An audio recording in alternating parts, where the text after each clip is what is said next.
In this example, we're going to be creating a stem plot, and we're going to use height in inches. And there are some students here who have responded to a survey, and these are their heights, and the heights are in inches. Now the graph really is the stem plot. That's why I've got this little line here, and the data set is going to be height in inches. So to create a stem plot, what we need to do is we're going to agree on the stems and the leaves, and this is also called stem and leaf. In this case, it's appropriate that the stem is going to be the tens position. So we've got a 5, a 6, and a 7. And if you ever have a gap, let's say that there were no students who had a height of 50 inches, but there was one at 40, you'd still want to put a 5 in. But right now what I'm going to do is I'm going to put a 5 here, put a 6 here, and put a 7 here.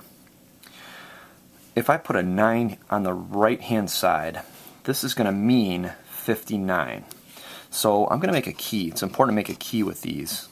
When I write a 5 on the left and a 9 on the right, that's going to equal 59 inches. Notice there's only one piece of data in the 50s, and so there's only going to be one leaf. There's 1, 2, 3, 4, 5, 6, 7, 8, 9 pieces of data that have a tens position of 6.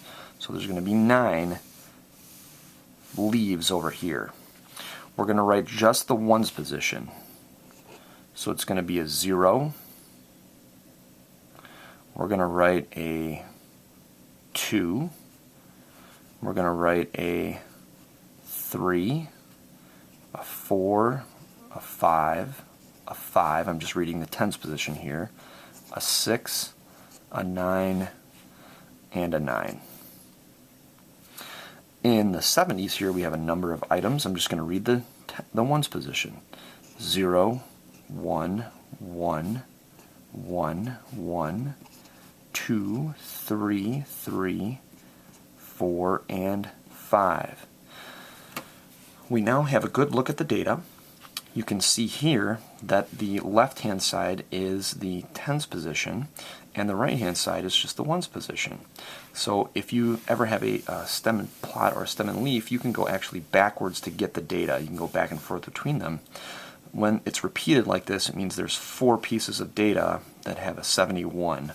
So there's your 4 pieces of data right there.